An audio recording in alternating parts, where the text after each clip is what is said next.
परमेश्वर कबीर जी के सत्संग में एक भगत जाया करता था। उसकी पत्नी ने उपदेश नहीं ले रखा था। वह विरोध करती थी। वह अन्य पूजाएं ही किया करती थी। उसकी पत्नी इन ज्योतिष बालों पर बड़ा विश्वास रखती थी। वह अपने पति की जन्मपत्री को लेकर एक ज्योतिषी के पास गई। उसने उसकी जन्मपत्री देखकर बोला, अरे, तेरे पति की आयु तो इतनी वर्ष है, बहुत कम है। ये सुनकर बहुत चिंतित हुई कि मेरे पति की आयु इतनी है, और उसने बहुत जंतर मंत्र भी करवाए कि मेरे पति की आयु बढ़ जाए, लेकिन कोई परिवर्तन उससे नहीं हुआ। उसने कहा, बहन, अब मेरे बस से बाहर की बात है, तेरे पति की रक्षा करना। कुछ समय बाद वह भक्त सत्संग में जा रहा था।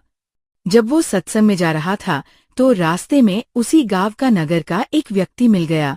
वह शराबी आदमी और सिनेमा देखने जा रहा था, उसी शहर में जिसमें वह सत्संग के लिए जा रहा था। तो दोनों मिल गए। वहां हम सफर हो गए। एक दूसरे ने पूछा, अरे दोस्त, तुम कहाँ जा रहे हो? तुम तो बहुत दिन बाद मिले हो। मैं तो सत्संग में जा रहा हूँ। तुम कहाँ जा रहे हो? मैं तो सिनेमा देखने जा रहा हूँ और वहां शहर से शराब लाऊंगा और वहां गुटी-सुटी लाके फिर फिल्म देख के फिर आऊंगा। चलो मेरे साथ। क्या रखा है तेरे सत्संग में? कुछ ना रखा है। वहां पर यह तो मूर्ख बना रखे हो तुम इन संतों ने। आजा, खान पीन की उम्र है, आज चलो मेरे साथ, सिनेमा देखेंगे और शराब पीकर होटल में रोटी खावेंगे। बस भाई, हम तो सत्संग में ही जाएंगे। भाई, हमारे ठाठ देख ले, सब कुछ है मेरे पास। यह उम्र कौन सी भक्ति करने की है? अभी तो जवान पड़ा है, बुढ़ापे में कर लिए। पर वह भक्त नहीं माना। तो उधर चलते चलते रास्ते में दोनों को पेशाब करने की इच्छा हुई। तो दोनों में से एक रास्ते की दाया तरफ और एक बाया तरफ पेशाब करने गया। तो जो शराबी था, वहां क्या देखा? उसने देखा कि वर्षा हो चुकी थी। वर्षा के बाद कुछ मिट्टी हटके एक मटका था। उसमें देखा झांक के तो उसमें सोने की ईंटें मिली। छोटी छोटी ईंटें थी। 100 ग्राम की सोने की ईंटें 4-5 मिल गई। यानी 4-5 का मतलब आधा किलो सोना। सोना लेकर वापस आया और भगत से कहने लगा, देखो भाई, आप तो रोज भक्ति करते हो, सत्संग में जाते हो, और मैं कभी नहीं भक्ति करता, ना भगवान भजता हूँ। सारा दिन मौज मस्ती करता हूँ। देखो मेरे को ये 4-5 सोने की ईंटें मिली। आजा दिखाऊं कहाँ मिली वो। देखो वहां पर वो मटका में मिली।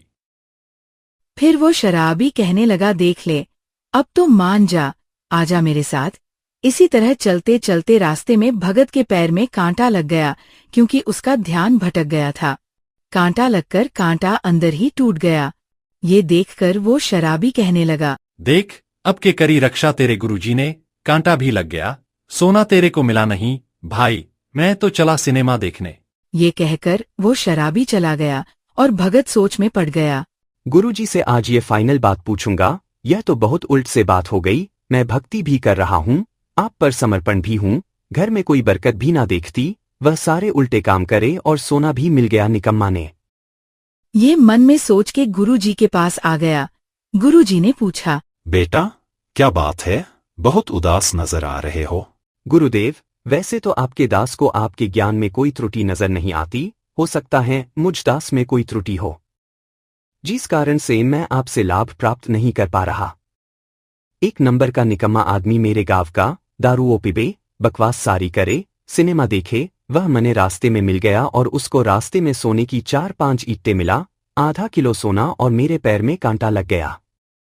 उसने मुझे बहुत डगमग करने की चेष्टा की। गुरुदेव, हम भी जीव है, मेरे भी मन में थोड़ा सा खोट पैदा हो गया। मुझ पापी पर रक्षा, दया करो दाता, यह क्या कारण है?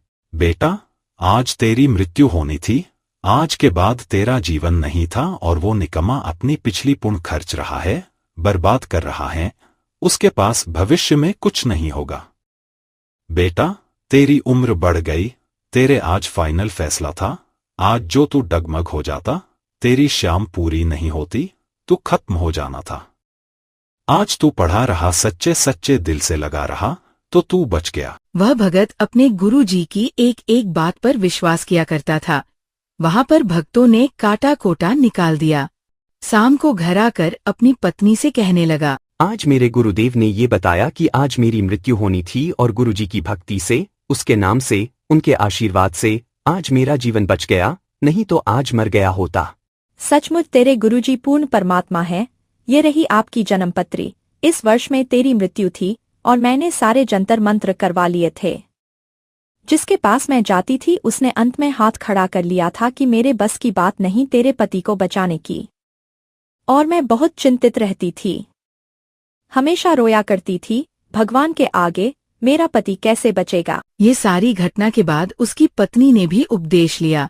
फिर उन दोनों पति पत्नी का अच्छा जीवन रहा, काफी लंबी आयु उसको प्राप्त हुई। तो इस प्रकार हमने अपने परमात्मा के ज्ञान पर ये विश्वास रखना पड़ेगा। इसमें थोड़ा धीरज, धैर्य की आवश्यकता है।